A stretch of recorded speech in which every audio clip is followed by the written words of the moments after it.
السلام علیکم ورحمۃ اللہ۔ امید کرتا ہوں کہ تمام مومنین خیر عافیت سے ہوں گے۔ اللہ رب العزت تمام مومنین کو اپنی حفظ امان میں رکھیں۔ مومنین، آپ نے نوٹ فرمایا، سنا ہوگا آپ نے کہ ذاکر اہل بیت منتظر مہدی صاحب نے معذرت کی ہے اور توبہ کی ہے، تو اس نے بولا ہے کہ اللہ تبارک و تعالیٰ مجھے معاف کرے، محمد والے محمد معاف کریں اور مومنین بھی معاف کریں۔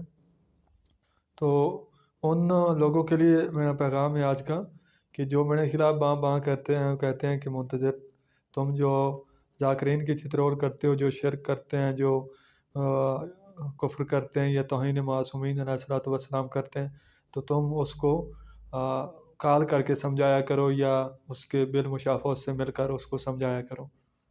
تو ان کے لیے پیغام ہے کہ دیکھا ہے سوشل میڈیا کی کتنی طاقت ہوتی ہے۔ آپ مجھے کہتے ہو کہ سوشل میڈیا پہ کام نہ کریں بلکہ کال وغیرہ کر کے، تو سوشل میڈیا سے کوئی نہیں سمجھتا۔ اب تو آپ نے دیکھ لیا ہوگا کہ سوشل میڈیا کی کیا طاقت ہے، تو کیا سوشل میڈیا پہ کام کرنے سے کوئی اثر ہوتا ہے یا نہیں ہوتا تھا۔ تو اب آپ نے دیکھ لیا ہوگا۔ ان لوگوں کے لیے پیغام ہے جو مجھے واعظ و نصیحت کرنے کی کوشش کرتے ہیں کہ آپ یہ غلط کام کرتے ہیں، سوشل میڈیا پہ کسی کی غلطی کو اچھالنا اچھا نہیں ہوتا۔ تو آپ نے نوٹ کر لیا ہوگا، ہم جو سوشل میڈیا پہ کسی کی غلطی کو اچھالتے ہیں تو اس کی وہ مخفی جو غلطی ہوتی ہے اس کو نہیں اچھالتے کہ اس نے اگر تنہائی میں غلطی کی ہوئی ہے تو ہم اس کو تو کبھی نہیں اچھالا۔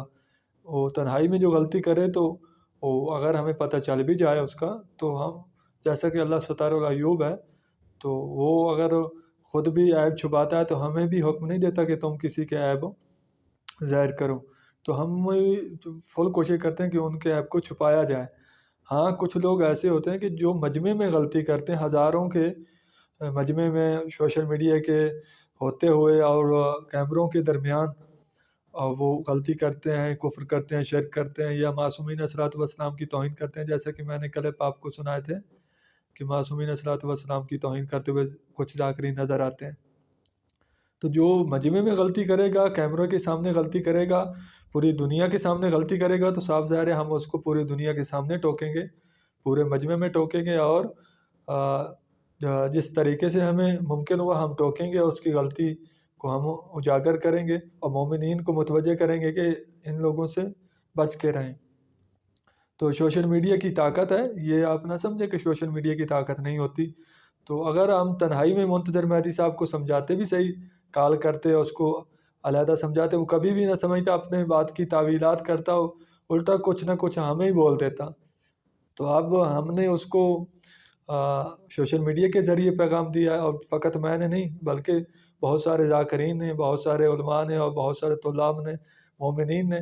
تو پھر اس کا کیا ہوا، اس نے توبہ کی اور اپنی اصلاح کی ہے۔ تو اسی طرح اگر کوئی بھی غلطی کرے تو اس کے خلاف اگر سوشل میڈیا پہ تمام مومنین اور تمام ذاکرین اور تمام علماء کرام ایک ہو کر اس کے خلاف اگر آواز بلند کریں تو یقیناً اثر ہوگا، یہ نہیں ہے کہ اثر نہیں ہوگا۔ تو آخر میں دعا گو کہ اللہ رب العزت تمام مومنین کو اپنی حفظ و امان میں رکھیں۔ والسلام۔